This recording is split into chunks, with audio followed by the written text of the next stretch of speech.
Dear students, this is RHS Prasad, lecturer in chemistry, VSM College, Ramachandrapuram. In the previous classes, we have discussed about some constituents determination which are present in iron ore.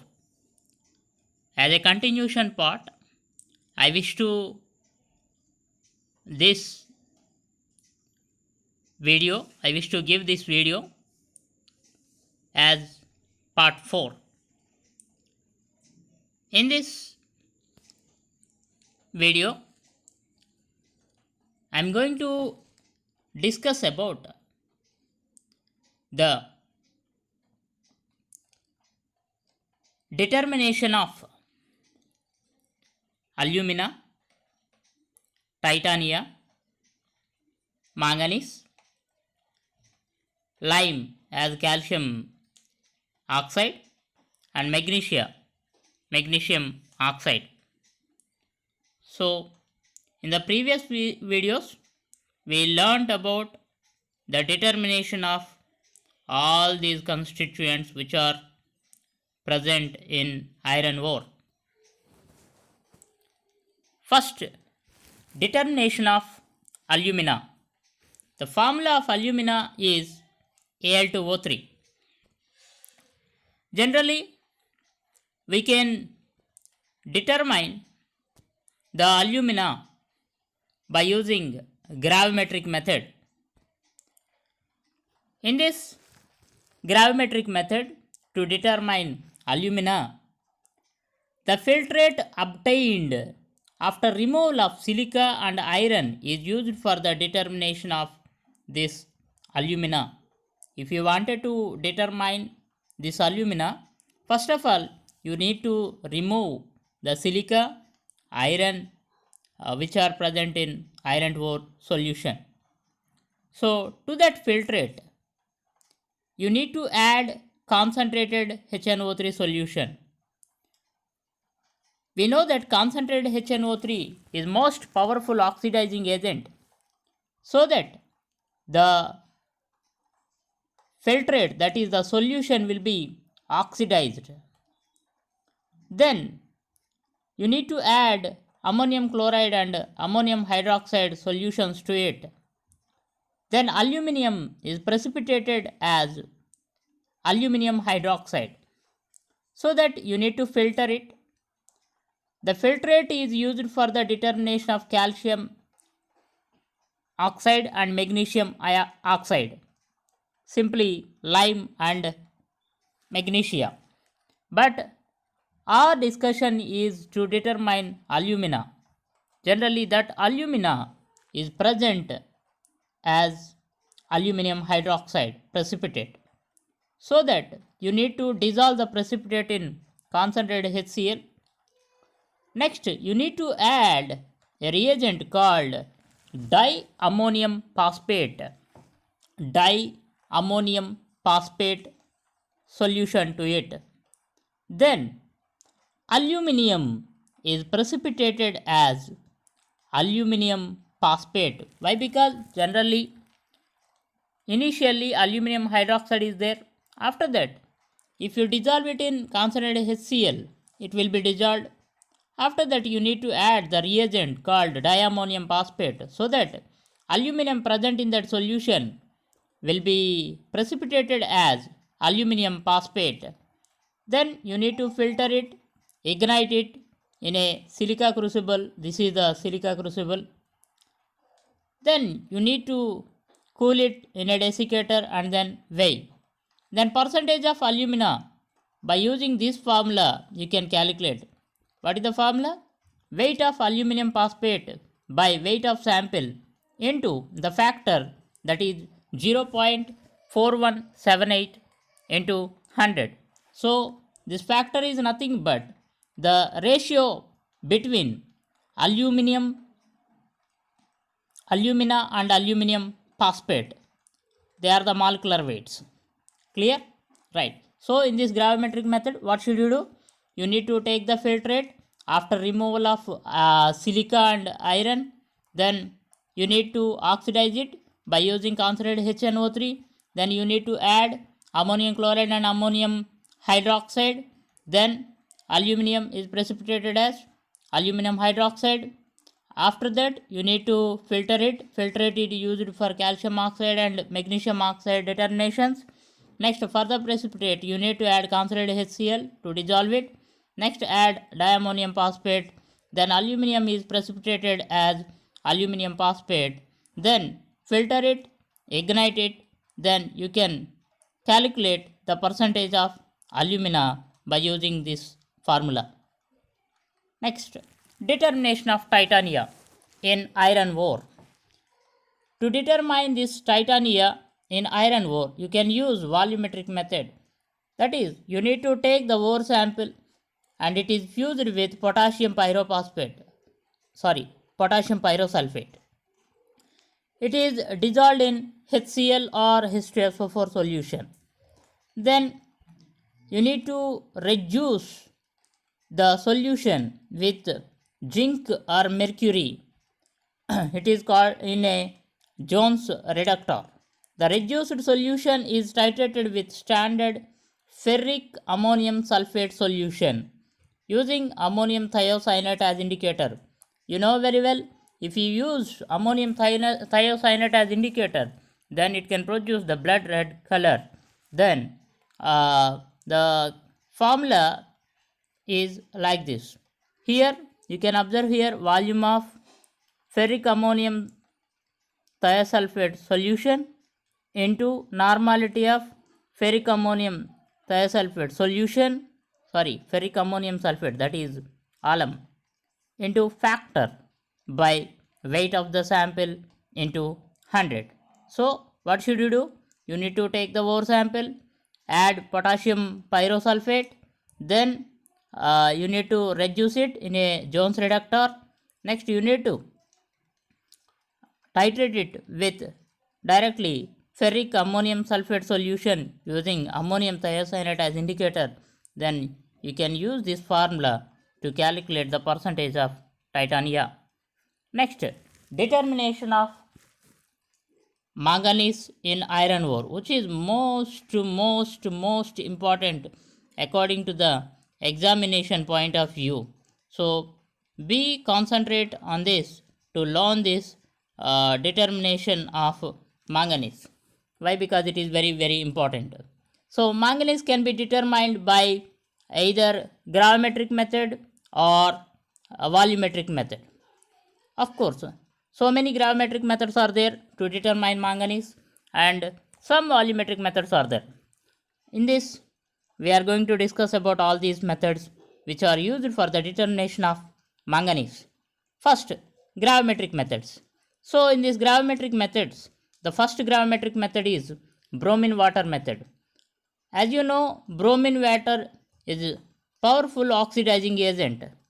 Then the solution obtained after the removal of silica, alumina, iron and titanium is acidified with few drops of HCl and H2SO4 solution.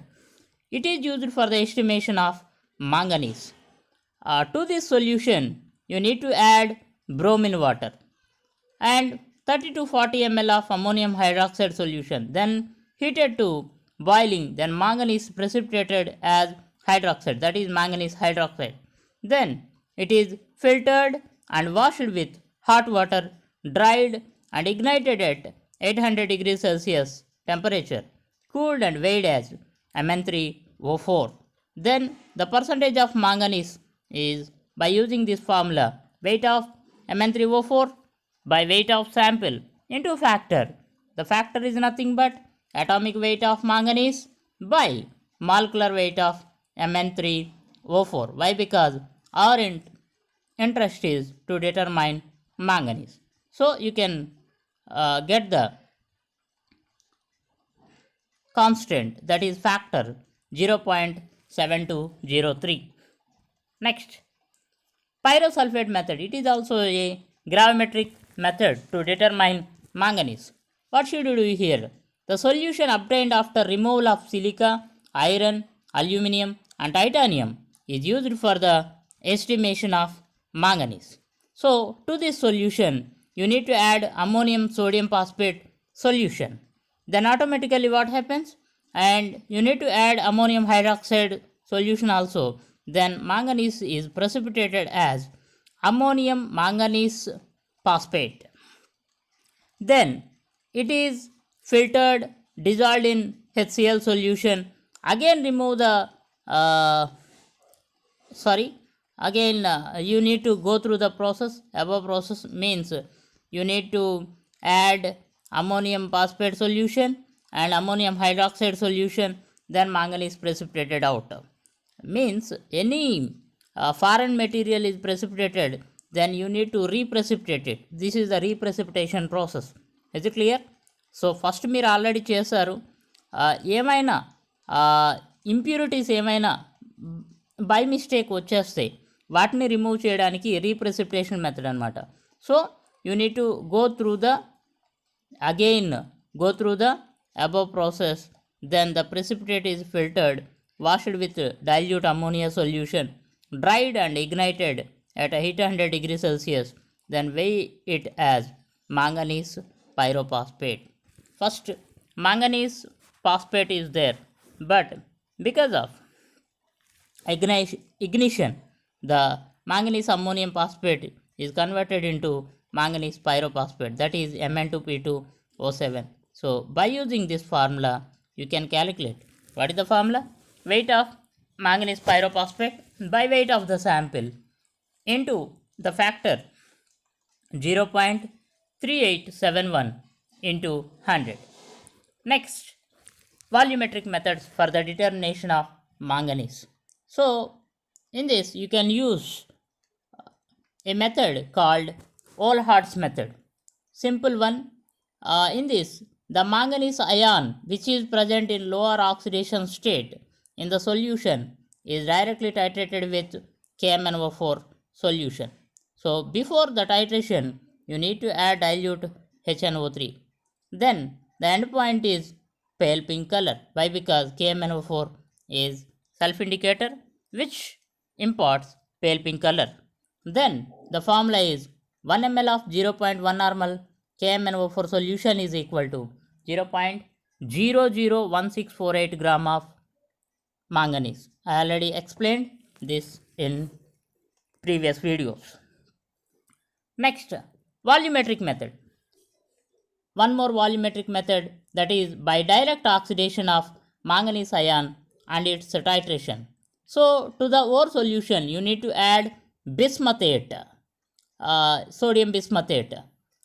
The solution is heated to boil and filtered. To the filtrate you need to add known excess of ferrous ammonium sulfate solution.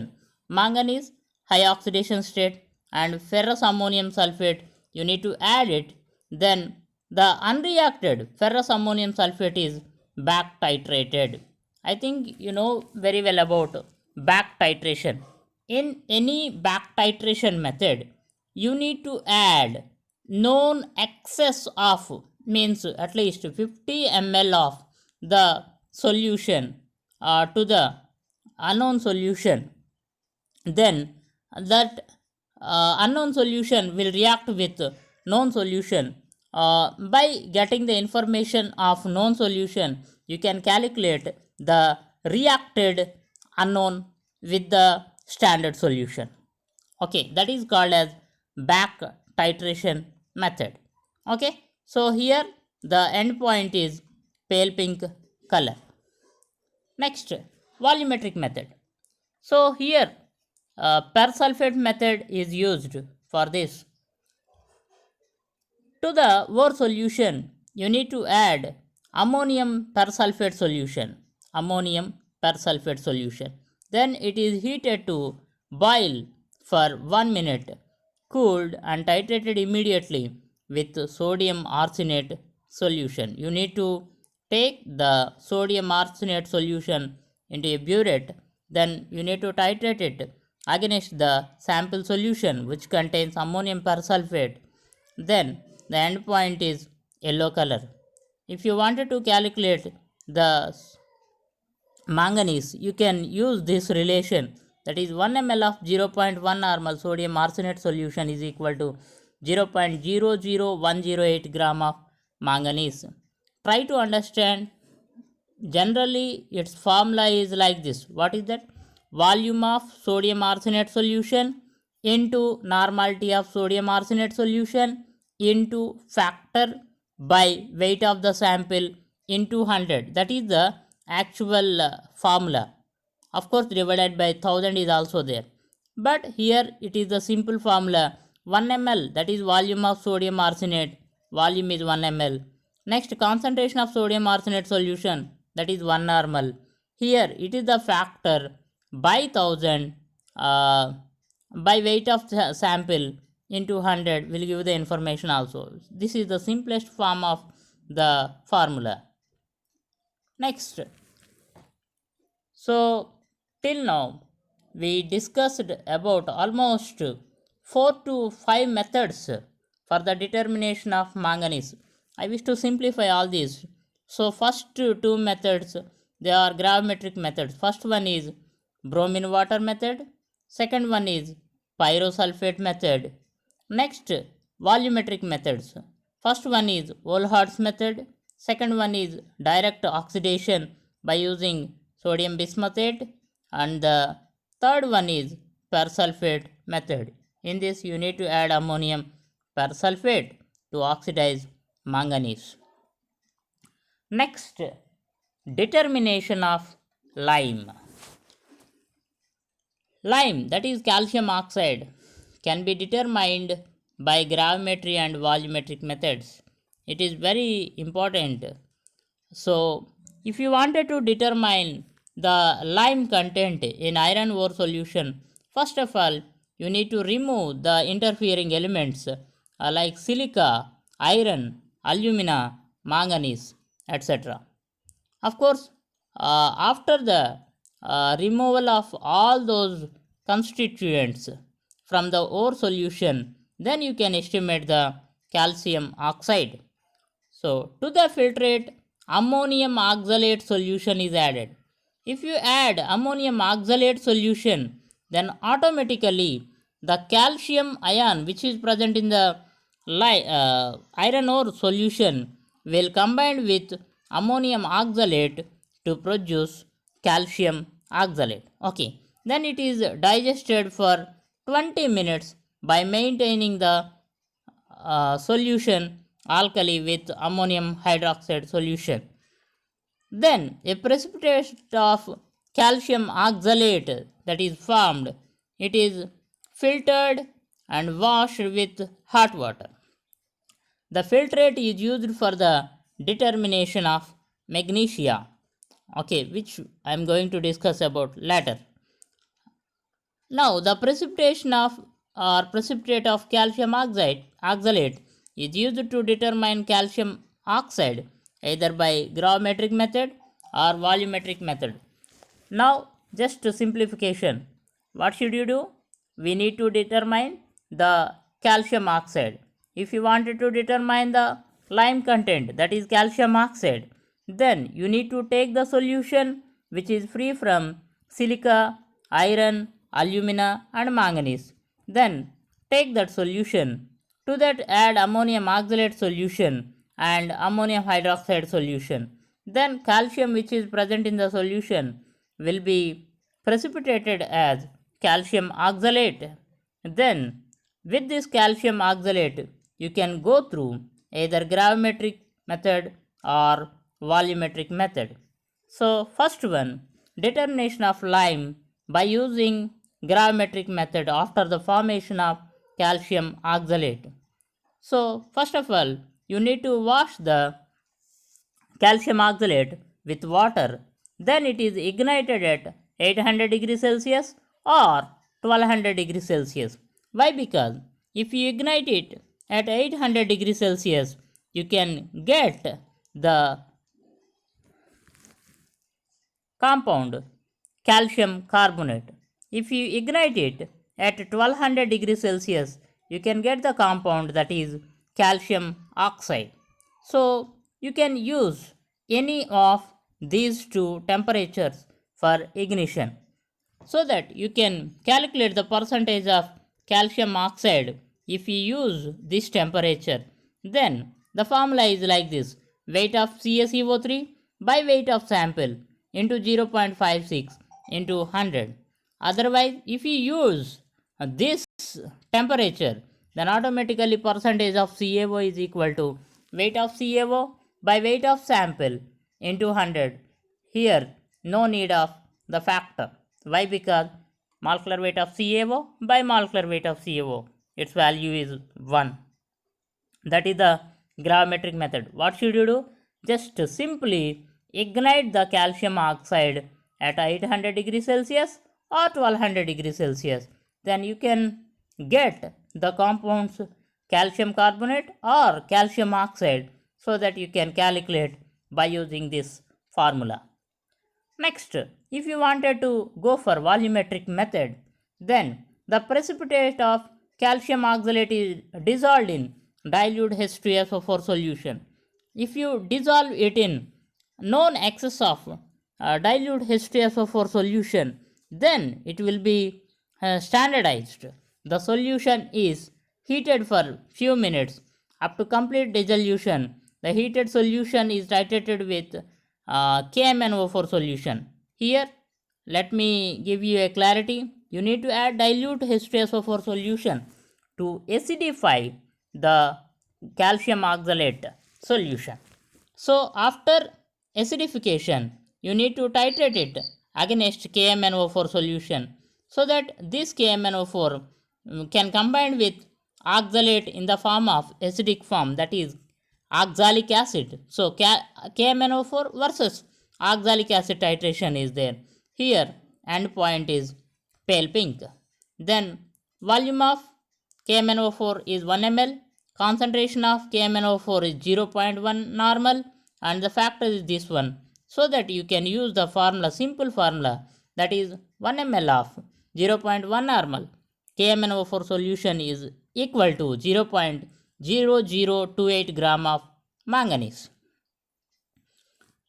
So, till now we discussed about the determination of calcium oxide. Next, determination of magnesia. If you wanted to determine the magnesia, that is MgO, you can use the gravimetric method. So, here precipitation as phosphate and weighing as pyrophosphate. Here the reagent used is very important one, that is diammonium phosphate. If you add this diammonium phosphate solution to the sample solution, that is ore solution, after removal of all the constituents like silica, iron, aluminum, titanium and calcium, you can use that solution as determination purpose of magnesia. The filtrate obtained from the determination of calcium oxide is used for the determination of magnesia. To the filtrate, it is acidified with HCl solution. Then add ammonium hydroxide and diammonium phosphate solution. Then magnesium is precipitated as magnesium ammonium phosphate. It is filtered, dried and ignited at 1000 degrees Celsius temperature. Then it is cooled and weighed as magnesium pyrophosphate, which is having the formula Mg2P2O7. So, after getting this magnesium pyrophosphate, then you can easily calculate the percentage of magnesia, that is percentage of MgO is equal to weight of magnesium pyrophosphate by weight of the sample into factor, that is 0.3622 into 100. Here factor is nothing but the molecular weight of MgO by molecular weight of the magnesium pyrophosphate, that is Mg2P2O7. Its value is the factor. Okay, don't get confused by this or with this factor. So what should you do here? To determine magnesia, you need to take the filtrate and it is acidified with HCl solution, add ammonium hydroxide and diammonium phosphate, then automatically the uh, magnesium is converted into magnesium ammonium phosphate. If you ignite it at 1000 degrees Celsius, then it will be converted into magnesium pyrophosphate. Next, gravimetric method. One more method is that is oxime method. So in this oxime method, you need to add 8 hydroxyquinoline. So to the solution, add ammonium chloride and ammonium hydroxide, then 8 hydroxyquinoline drop by drop. Then the solution is filtered, washed with ammonium hydroxide. It is dried at 135 degrees Celsius. Then it is cooled and weighed as magnesium oxalate. Sorry, it is magnesium hydroxyquinoline. Okay, then it will be converted into magnesium oxalate. Then the formula is percentage of magnesium oxide equal to weight of magnesium oxalate by weight of sample into 0.1227 into 100. Next, final method may be volumetric method. Magnesium present in the solution is precipitated as magnesium ammonium phosphate. The precipitate is filtered and washed with dilute ammonia solution and dried. The residue is dissolved in a known excess of H2SO4 solution. Then automatically you need to back titrate it. Why? Because you have added more amount of H2SO4 solution, that is acid solution. Then you need to titrate it against the base solution, that is 0.1 normal NaOH solution using acid base indicator, that is methyl orange indicator. Then the color changes as it is acid base titration, the color changes yellow to pale pink. Then by using this formula you can calculate the percentage of magnesia or amount of magnesia. Okay, thank you for your kind concentration with this. So in this video we have covered almost 5 constituents which are present in iron ore. Generally we have so many constituents in iron ore. In previous videos we have covered almost 7 constituents. In this video we covered almost 5 constituents. They are the determination of alumina, determination of titania, determination of manganese, determination of lime, and determination of magnesia. In next video I wish to complete this topic. Okay, right. So today's assignment question, that is explain the various methods for the estimation of manganese in iron ore.